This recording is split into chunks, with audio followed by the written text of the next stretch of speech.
Selamat berjumpa kembali dalam layanan audio Sahabat Seperjalanan. Hari ini adalah hari Jumat 16 Agustus 2024. Tema renungan saat teduh kita dengan judul Baik Hati dan Setia. Firman Tuhan terambil dalam Amsal pasal yang ke-20 ayat yang ke-5 sampai dengan ke-6. Rancangan di dalam hati manusia itu seperti air yang dalam, tetapi orang yang pandai tahu menimbanya. Banyak orang menyebut diri baik hati, tetapi orang yang setia siapakah yang menemukannya? Mari kita berdoa. Bapa yang di dalam surga, jadikan kami orang yang baik hati, namun juga menjadi orang yang setia. Kami ingin belajar Tuhan dengan kekuatan-Mu. Kami akan menjadi orang dengan karakter baik hati dan setia. Dalam nama Tuhan Yesus kami berdoa, amin. Shalom sahabat seperjalanan yang dikasihi Tuhan. Tatkala kita mendengarkan sebuah tema menjadi orang yang baik hati dan setia, maka kita akan mengatakan dengan sikap pesimis, rasanya mustahil dan tidak mungkin. Itu sama sulitnya seperti menemukan jarum di tengah-tengah jerami. Bagaimana kita bisa menemukannya?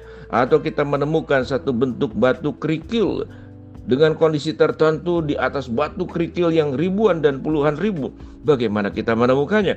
Lalu sikap pesimis itu menjadi sebuah keyakinan yang kita benarkan. Jadi biarkan saja. Yang namanya Amsal 20 ayat 5 sampai ke 6 itu berbicara tentang orang baik hati dan setia. Itu biarkan saja hanya ada di dalam Alkitab, dan kita akan sulit menemukan ada orang seperti demikian di dalam dunia ini. Maka pertanyaannya, kalau demikian berarti kita tidak perlu melakukan semua tindakan daripada firman Allah. Kalau kita belajar kebenaran firman Allah, memang setelah manusia dijatuh dalam dosa, potensi untuk berbuat hal yang indah, yang baik dan benar itu mengalami kelemahan karena dosa sudah menguasai.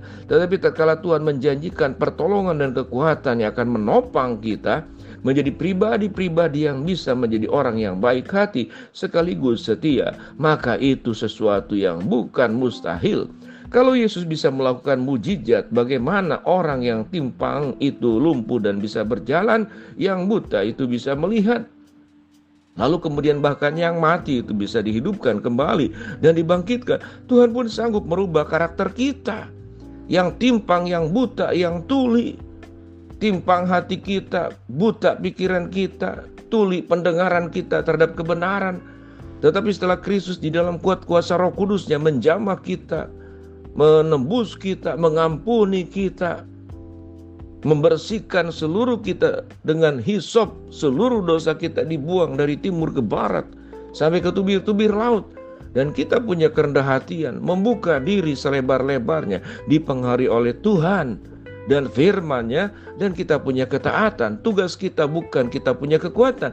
Tugas kita karena kita taat, kita setia, kita mengandalkan Allah, kita akan disanggupkan menjadi orang-orang yang baik dan setia. Kita akan baca kembali 2 ayat ini. Rancangan di dalam hati manusia itu seperti air yang dalam, tetapi orang yang pandai tahu menimbanya.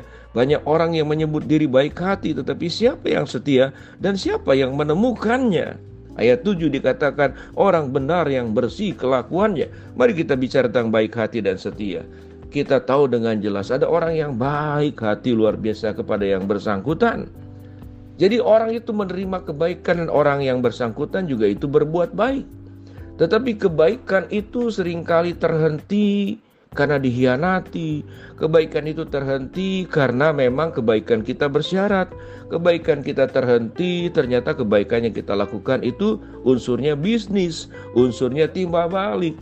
Kalau saya lakukan kebaikan A, maka saya harus kembali mendapatkan A. Kalau saya melakukan kebaikan itu 10 kilo, maka yang bersangkutan pihak lain juga harus mengembalikan 10 kilo. Kalau itu tidak terjadi, maka kebaikannya itu berhenti. Banyak orang kaya berbuat baik kepada orang susah supaya dia dipuji sebagai orang dermawan, sebagai orang yang baik hati. Jadi ada orang berbuat kebaikan supaya dapat pujian sebagai orang yang baik hati. Maka tindakan tersebut sesungguhnya bukan kebaikan. Kalau kita berbuat baik demi mendapat pujian, berbuat baik supaya kita dilabeli sebagai orang yang baik hati, maka itu bukan kebaikan. Karena kebaikan itu bersifat tulus. Karena kebaikan itu tidak berharap kembali. Karena kebaikan itu adalah satu jalan, satu arah. Dia tidak dua arah. Sebuah kebaikan direspon apapun setelah berdoa, setelah mempertimbangkan, maka tidak pernah mengharapkan apa yang dilakukan oleh tangan kiri jangan diketuai oleh tangan kanan. Ini berbicara punya sebuah makna yang sangat dalam. Artinya, apapun kebaikan yang kita berikan kepada orang yang kita cintai, kepada siapapun, mungkin kepada anak, kepada mertua, kepada orang tua, kepada cucu, kepada teman bisnis, kepada teman di masa sekolah, tatkala kita sudah melakukan kebaikan, biarlah dia itu satu arah dan tidak pernah mengharapkan itu kembali. Kalau kembali maka syukuri, itu sebagai anugerah buat kita. Tetapi berbuat baik saja itu sebuah anugerah. Dengan sikap seperti demikianlah, maka kita akan masuk ke dalam kategori orang yang berbuat baik dan orang yang tidak setia. Ada banyak kemudian dalam rumah tangga, tatkala pasangan selingkuh, pasangan melakukan tindakan ini, dia sakit hati. Lalu dia berkata, aku sudah melakukan semua yang baik untuk dia, dan dia melakukan seperti itu balasannya, maka aku berhenti berbuat baik. Aku tidak akan melakukan peranku lagi sebagai pasangan kepada pasanganku. Kemudian niatnya kembali, enak aja dia berbuat seperti demikian, maka aku akan balas dengan tindakan yang sama. Engkau tampar pipi kiriku, aku akan tampar pipi kananmu. Engkau menimpuk aku dengan sebutir batu, aku pun akan menimpuk dengan batu yang sama yang kau lemparkan kepadaku. Bukankah itu tindakan adil? Dan mungkin sebagian orang itu menerima sikap seperti demikian. Bukan engkau dulu yang berbuat jahat, karena dia. Dan dia patut mendapatkan imbalan, katakanlah sebuah tindakan balasan yang setimpal. Lalu kita melakukan perkara yang sama. Kalau engkau tahu sakit hatinya dihianati, aku akan mengkhianatimu supaya engkau juga sakit hati. Supaya sakit hati yang aku rasakan, itu pun engkau rasakan. Satu sama dalam dunia sepak bola. Tidak ada yang tindakan yang aku biarkan engkau semaunya, semena-mena, sewenang-wenang dan seenaknya. Aku akan balas. Itu yang diajarkan oleh dunia, bukan balaslah kejahatan dengan kejahatan, tapi yang diajarkan oleh Kristus adalah balaslah kejahatan dengan kebaikan. Dan setiap tindakan buruk itu Tuhanlah yang menjadi hakim di atas segala-galanya. Dan kalau Tuhan yang menjadi hakim, tidak ada yang bisa lari. Kalau Tuhan yang menjadi hakim, ada keadilan yang ditegakkan, ada pembelaan kepada orang-orang yang tertindas. Itu yang firman Tuhan katakan.